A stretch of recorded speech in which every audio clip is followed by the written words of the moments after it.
श्रीमद् भगवद गीता अध्याय 17 श्रद्धा त्रय विभाग योग। अर्जुन ने कहा कि कृष्ण, जो मनुष्य शास्त्रों के विधान को त्याग कर पूर्ण श्रद्धा से युक्त होकर पूजा करते हैं, उनकी श्रद्धा सतोगुणी, रजोगुणी, तमोगुणी या अन्य किसी प्रकार की होती है। श्री भगवान ने कहा, शरीर धारण करने वाले सभी मनुष्यों की श्रद्धा प्रकृति गुणों के अनुसार सात्विक, राजसी और तामसी 3 प्रकार की ही होती है। अब इसके विषय में मुझसे सुन। हे भरतवंशी, सभी मनुष्यों की श्रद्धा स्वभाव से उत्पन्न अर्जित गुणों के अनुसार विकसित होती है। यह मनुष्य श्रद्धा से युक्त है। जो जैसी श्रद्धा वाला होता है, वह स्वयं वैसा ही होता है। सात्विक गुणों से युक्त मनुष्य अन्य देवी देवताओं को पूजते हैं। राजसी गुणों से युक्त मनुष्य यक्ष और राक्षसों को पूजते हैं और अन्य तामसी गुणों से युक्त मनुष्य भूत प्रेत आदि कुकते हैं। जो मनुष्य शास्त्रों के विधान के विरुद्ध अपनी कल्पना द्वारा व्रत धारण करके कठोर तपस्या करते हैं, से घमंडी मनुष्य कामनाओं, आसक्ति और बल के अहंकार से प्रेरित होते हैं। से भ्रमित बुद्धि वाले मनुष्य शरीर के अंदर स्थित जीवों के समूह और हृदय में स्थित मुझ परमात्मा को भी कष्ट देने वाले होते हैं। उन सभी अज्ञानियों को तू निश्चित रूप से असुर ही समझ। हे अर्जुन, सभी मनुष्यों का भोजन भी प्रकृति के गुणों के अनुसार 3 प्रकार का प्रिय होता है और यज्ञ, तप और दान भी 3 प्रकार के होते हैं। इनके भेदों को तू मुझसे सुन। जो भोजन आयु को बढ़ाने वाले, मन बुद्धि को शुद्ध करने वाले, शरीर को स्वस्थ कर शक्ति देने वाले, सुख और संतोष को प्रदान करने वाले, प्रसयुक्त चिकना और मन को स्थिर रखने वाले तथा हृदय को भाने वाले होते हैं, ऐसे भोजन सतोगुणी मनुष्यों को प्रिय होते हैं। कड़वे, खट्टे, नमकीन, अत्यधिक गर्म, चटपटे, रूखे, जलन उत्पन्न करने वाले भोजन रजोगुणी मनुष्यों को रुचिकर होते हैं, जो कि दुख, शोक तथा रोग उत्पन्न करने वाले होते हैं। जो भोजन अधिक समय का रखा हुआ, स्वादहीन, दुर्गंधयुक्त, सड़ा हुआ, अन्य के द्वारा झूठा किया हुआ और अपवित्र होता है, वह भोजन तमोगुणी मनुष्यों को प्रिय होता है। जो यज्ञ बिना किसी फल की इच्छा से शास्त्रों के निर्देशानुसार किया जाता है और जो यज्ञ मन को स्थिर करके कर्तव्य समझकर किया जाता है, वह सात्विक यज्ञ होता है। परंतु हे भरत श्रेष्ठ, जो यज्ञ केवल फल की इच्छा के लिए अहंकार से युक्त होकर किया जाता है, उसको तू राजसी यज्ञ समझ। जो यज्ञ शास्त्रों के निर्देशों के बिना, अन्न का वितरण किए बिना, वैदिक मंत्रों के उच्चारण के बिना, पुरोहितों को दक्षिणा दिए बिना और श्रद्धा के बिना किए जाते हैं, उन यज्ञ को तामसी यज्ञ माना जाता है। ईश्वर, ब्राह्मण, गुरु, माता, पिता के समान पूजनीय व्यक्तियों का पूजन करना, आचरण की शुद्धता, मन की शुद्धता, इंद्रियों विषयों के प्रति अनासक्ति और मन, वाणी और शरीर से किसी को भी कष्ट न पहुंचाना शरीर संबंधी तप कहा जाता है। किसी को भी कष्ट न पहुंचाने वाले शब्द बोलना, सत्य बोलना, प्रिय लगने वाले हितकारी शब्द बोलना और वेद शास्त्रों का उच्चारण द्वारा अध्ययन करना वाणी संबंधी तप कहा जाता है। मन में संतुष्टि का भाव, सभी प्राणियों के प्रति आदर का भाव, केवल ईश्वरीय चिंतन का भाव, मन को आत्मा में स्थिर करने का भाव और सभी प्रकार से मन को शुद्ध करना मन संबंधी तप कहा जाता है। पूर्ण श्रद्धा से युक्त होकर मनुष्यों द्वारा बिना किसी फल की इच्छा से उपर्युक्त 3 प्रकार से जो तप किया जाता है, उसे सात्विक, सतोगुणी तप कहा जाता है।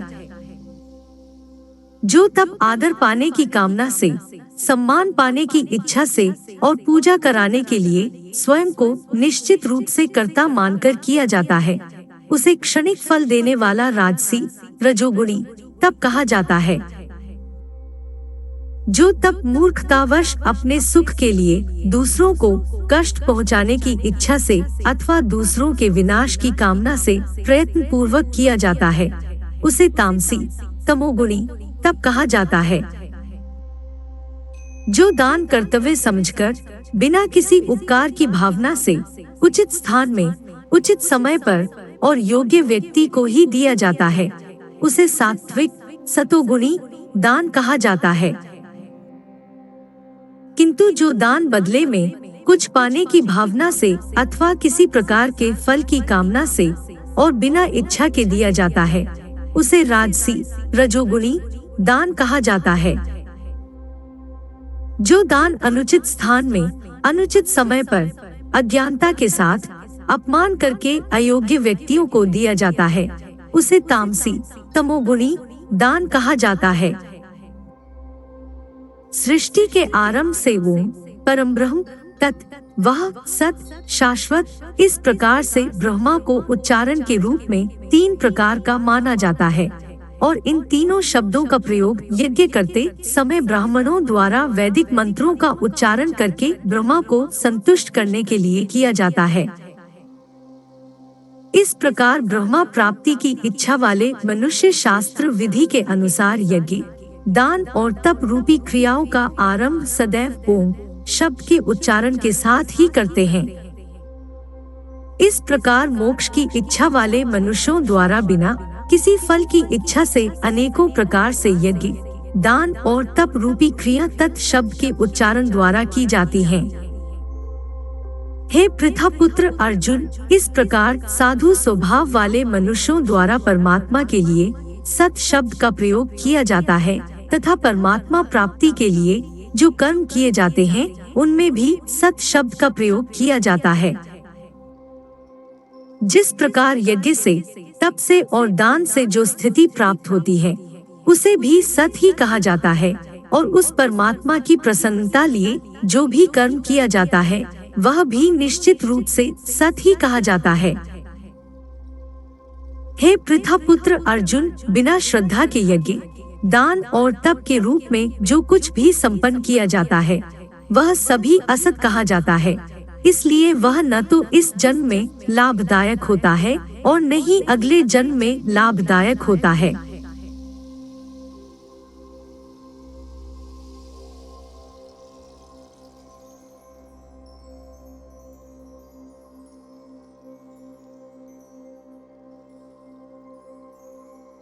श्रीमद् भगवद गीता के 17वें अध्याय का महात्म्य।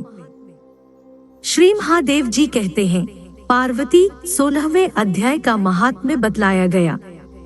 अब 17वें अध्याय की अनंत महिमा श्रवण करो। राजा खड्गबाहु के पुत्र का दुःशासन नाम का एक नौकर था। वह बहुत खोटी बुद्धि का मनुष्य था। एक बार वह मांडलिक राजकुमारों के साथ बहुत धनबाजी लगाकर हाथी पर चढ़ा और कुछ ही कदम आगे जाने पर लोगों के मना करने पर भी वह मूढ़ हाथी के प्रति जोर जोर से कठोर शब्द करने लगा। उसकी आवाज सुनकर हाथी क्रोध से अंधा हो गया और दुःशासन पैर फिसल जाने के कारण पृथ्वी पर गिर पड़ा। दुःशासन को गिरकर कुछ उच्छ्वास लेते देख काल के समान निरंकुश हाथी ने क्रोध से भरकर उसे ऊपर फेंक दिया। ऊपर से गिरते ही उसके प्राण निकल गए। इस प्रकार कालवश मृत्यु को प्राप्त होने के बाद उसे हाथी की योनि मिली और सिंहलद्वीप के महाराज के यहाँ उसने अपना बहुत समय व्यतीत किया। सिंहलद्वीप के राजा की महाराज खड्गबाहु से बड़ी मैत्री थी, अतः उन्होंने जल के मार्ग से उस हाथी को मित्र की प्रसन्नता के लिए भेज दिया।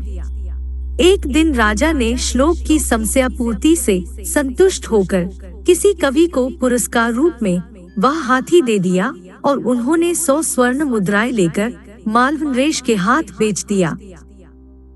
कुछ काल व्यतीत होने पर वह हाथी यत्न पूर्वक पालित होने पर भी असाध्य ज्वर से ग्रस्त होकर मरणासन हो गया।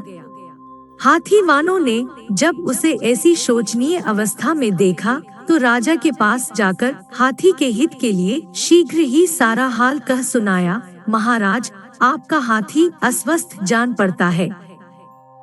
उसका खाना पीना और सोना सब छूट गया है। हमारी समझ में नहीं आता इसका क्या कारण है। हाथी वानों का बताया हुआ समाचार सुनकर राजा ने हाथी के रोग को पहचान वाले चिकित्सा कुशल मंत्रियों के साथ उस स्थान पर पदार्पण किया जहां हाथी ज्वरग्रस्त होकर पड़ा था। राजा को देखते ही उसने ज्वरजनित वेदना को भूलकर संसार को आश्चर्य में डालने वाली वाणी में कहा, संपूर्ण शास्त्रों के ज्ञाता, राजनीति के समुद्र, शत्रु समुदाय को परास्त करने वाले तथा भगवान विष्णु के चरणों में अनुराग रखने वाले महाराज, इन औषधियों से क्या लेना है?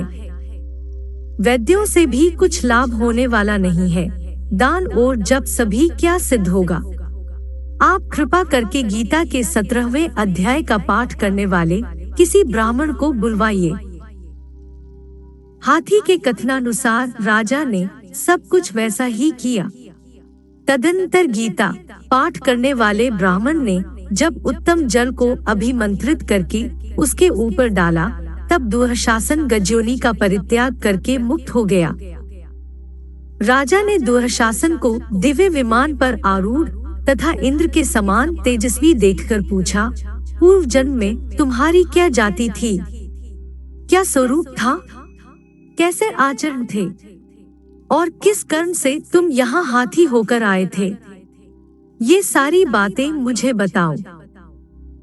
राजा के इस प्रकार पूछने पर संकट से छूटे हुए दुःशासन ने विमान पर बैठे स्थिरता के साथ अपना पूर्व जन्म का उपर्युक्त समाचार यथावत कह सुनाया।